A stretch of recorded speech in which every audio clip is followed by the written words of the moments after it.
Kita akan teruskan dengan perkongsian segmen berikutnya ketika ini. Jadi hari ini kita akan memberikan kepada anda perincian tentang satu karnival yang akan berlangsung nanti, iaitu Karnival Kesawanan Permata Remaja 2024. Jadi kita bersama dengan tetamu di studio, iaitu yang berusaha Dr. Nasruddin Subhi, Ketua Pusat Permakasaan Remaja Permata Remaja Universiti Kebangsaan Malaysia, dan juga Tuan Muhammad Dian bin Nais, Ketua Penolong Setiausaha Kanan Cawangan Penyelarasan dan Pemantauan Bahagian Permata Kementerian Pendidikan Malaysia. Baik, sebelum kita teruskan dengan perkongsian lanjut, jadi mungkin boleh terangkan apa itu permata dan tujuannya ditemukan sebenarnya. Baik, saya mulakan ya Irfan dan Syahda. Assalamualaikum warahmatullahi wabarakatuh dan selamat pagi. Sebenarnya bahagian permata ini mulai tahun 2018 telah diletakkan sepenuhnya di bawah Kementerian Pendidikan Malaysia, yang mana sekarang ini bertanggungjawab melaksanakan 7 program. Itu Permata Negara, Permata Pintar, Permata Insan, Permata Seni, dan Permata Remaja, Kurnia dan STEM Talent. Iaitu Permata Remaja ni adalah satu daripada program lah yang adakan untuk yang menyediakan program-program di kalangan remaja, di kalangan bandar lah. Jadi kalau saya zoom in terus kepada Permata Remaja ni, yang mana yang kita punya segmen pada pagi ini, pada tahun 2009 dia mula diwujudkan, yang menyediakan untuk meningkatkan 25 aset modal untuk remaja-remaja yang berisiko daripada kalangan umur 13 hingga 19 tahun untuk kumpulan remaja di kalangan B40 lah yang berada di kawasan miskin bandar lah. So itulah yang kita secara umumnya permata. Jadi selain daripada itu kita juga ada lingkungan anak-anak daripada 0 sampailah kepada 19 tahun, insyaAllah. Okey. Kita nak cerita pagi ini berkenaan Karnival Keusahawanan Permata Remaja. Fokus kita pada Permata Remaja lah. Cik Nasruddin, kalau boleh kongsikan apakah intibati pengisian Karnival Keusahawanan Permata Remaja ini? Okey, Syuhada. Terima kasih. Karnival ini sebenarnya kita lakukan saban tahun. Namun yang istimewanya untuk tahun ini, kita namakan dia sebagai Karnival Keusahawanan Permata Remaja. Tujuan utama karnival ini adalah untuk mempromosi ataupun memperkenalkan program Permata Remaja kepada masyarakat setempat, khususnya di kawasan PPR dan juga Kuala Lumpur secara umumnya. Untuk tahun ini, apa yang lebih menarik adalah kita ketengahkan elemen keusahawanan itu. Sebabnya kita sebenarnya di program Permata Remaja baru-baru ini kita ada dapat dana daripada tabung TKKS, tabung kesejahteraan kanak-kanak sedunia. Dia memberikan kita grant, dan melalui grant itu kita buat modul keusahawanan. Dan sebahagian daripada remaja ini telah menyertai Avatar Bootcamp untuk tujuan mempelajari elemen-elemen keusahawanan itu. Program Permata Remaja ini sebenarnya adalah satu program untuk memperkasa remaja-remaja berisiko, khususnya yang tinggal di kawasan flat, seperti mana yang diterangkan oleh Cik Dian tadi. Jadi supaya masa hujung minggu mereka itu tidak terbuang begitu saja. Jadi kita berikan kelas-kelas kemahiran. So mereka telah didedahkan dengan elemen-elemen kemahiran ini. So what is next after that? So di situ juga kita menyemai elemen-elemen keusahawanan agar kemahiran yang mereka telah ada itu dapat jual servisnya kepada orang ramai. Contohnya kita ada kelas fotografi. So bila mereka belajar ilmu fotografi itu, sekurang-kurangnya mereka boleh ambil gambar, dan daripada itu boleh menjana pendapatan. Dan sebenarnya kalau misalnya musim-musim perayaan, hujung tahun di mana ada banyak kenduri kendara, mereka boleh menjana sehingga ribuan ringgit. Yang pokoknya mereka kena rajin lah.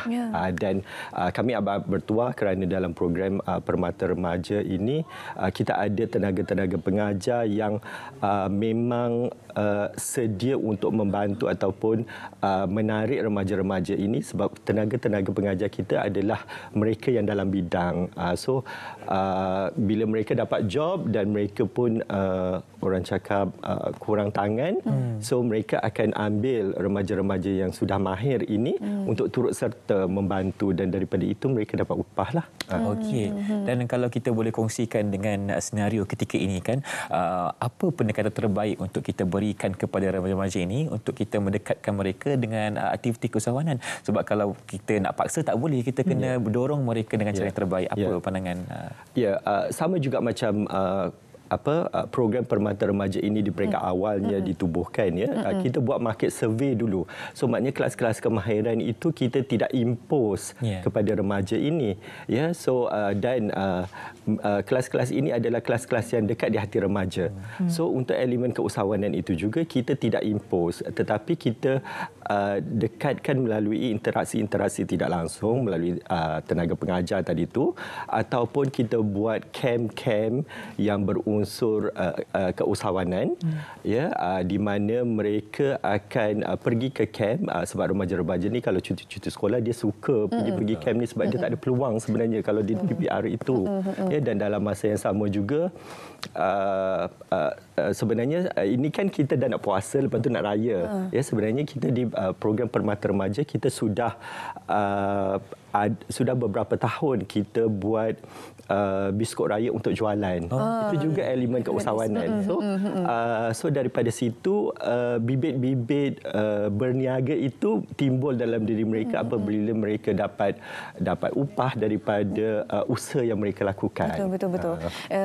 Saya rasa ada banyak sebenarnya kerjasama antara rentas jabatan, rentas kerajaan untuk melaksanakan program.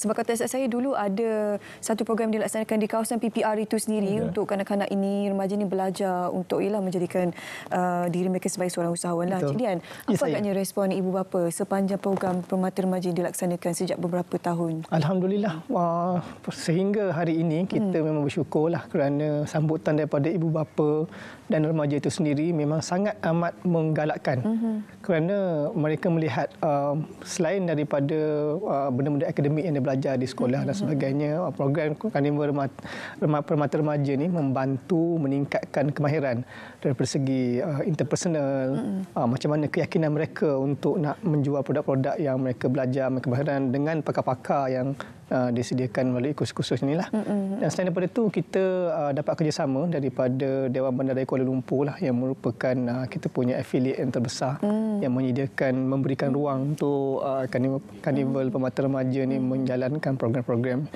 yang dibuatlah. Dan selain daripada itu, kita ada juga remaja-remaja yang sekolah-sekolah yang berdekatan dengan pusat, mereka juga turut datanglah untuk bersama-sama. Dan alhamdulillah, selain daripada itu, alumni remaja Karnival Permata Remaja ni, mereka setelah habis program tu mereka menyumbang kembali dalam program Permata Remaja ni. Alumni pun ada? Alumni ada. Mereka contribute kembali kepada itu, mengajar rakan-rakan ataupun adik-adik yang batch-batch yang akan datang. Itulah dia. Jadi objektif tetap satu, untuk menarik ramai lagi remaja di luar sana yang berisiko untuk menggalakkan diri mereka dengan bidang keusahawanan. Jadi apa pendekatan Permata sendiri untuk mendekatkan diri kepada golongan-golongan remaja yang dari kelompok B40 ini untuk kita menarik minat mereka lagi? Jadi selain daripada program yang sedia ada, kita juga ada mensasarkan. Jadi Karnival Permata Remaja ni adalah salah satu daripada program untuk memperkenalkan kepada masyarakat setempat yang dengan lebih meluas, dan mana apabila mereka datang melihat hasil-hasil produk yang dibentangkan melalui reruai ataupun booth-booth yang akan dilaksanakan kelak, mereka mungkin akan lebih tertariklah sebab rupa-rupanya ada program ini. Jadi inilah salah satu peluang untuk kita mempromosikan, dan ialah salah satu daripada segmen Serap Bagi Malaysia adalah satu daripada kita punya metod untuk kita lebih menyebarluaskan lagi program-program Permata Remaja ni. Okey, baik, akan dilaksanakan pada 6 Mac nanti. Betul. Kalau Cik Nazir boleh kongsikan wawak kepada penerusan paling biasa, ibu apa di luar sana sedang menonton untuk menghantar anak mereka ke Karnival ini? Saya menyeru rakan-rakan di luar sana, ibu bapa, remaja-remaja, khususnya yang tinggal di kawasan flat sekitar Seri Pantai, sebab kali ini kita buat di Seri Pantai. Dan pada kali ini istimewanya YB Menteri turun untuk merasmikan acara kita, bukan calang-calang program kita ni sebenarnya.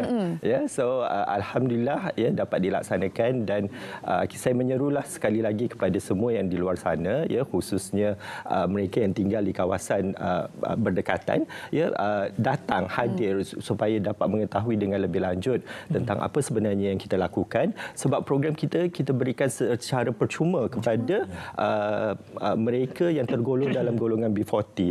So bermakna di sini apabila mereka datang dan hadir ke dalam program kita, dia boleh dapat ilmu, dan dengan ilmu itu dia akan ada masa depan yang lebih cerah. Ya, so itulah sebenarnya program yang kita laksanakan selama ini, dan kami amat berharap program ini dapat berkembang luas di serata Malaysia satu hari nanti. Dan kita juga amat berterima kasih, ya, kepada rakan-rakan industri juga yang turut support program Permata Remaja, khususnya untuk karnival kali ini kepada Atomy Malaysia. Ya, sebab mereka menyumbang, ya, menjadi penaja utama jugalah, ya, untuk program ini. So itu dia, ya, sebab program untuk memperkasa remaja berisiko ataupun remaja B40 ini sebenarnya bukan tugas kami berdua, ya, tetapi tugas seluruh masyarakat Malaysia ini. Jadi jangan lupa kepada ibu bapa di luar sana untuk menghantar anak-anak semua ke Karnival Kesawanan Permata Remaja 2024 yang akan berlangsung pada 6 Mac nanti di kawasan Seri Pantai. Okey, terima kasih ucapkan kepada Dr. Nasruddin dan juga Tuan Diaz atas perkongsian pada pagi ini, dan seterusnya kita akan berhenti berehat seketika. Teruskan bersama kami dalam Selamat Pagi Malaysia. Jangan ke mana-mana.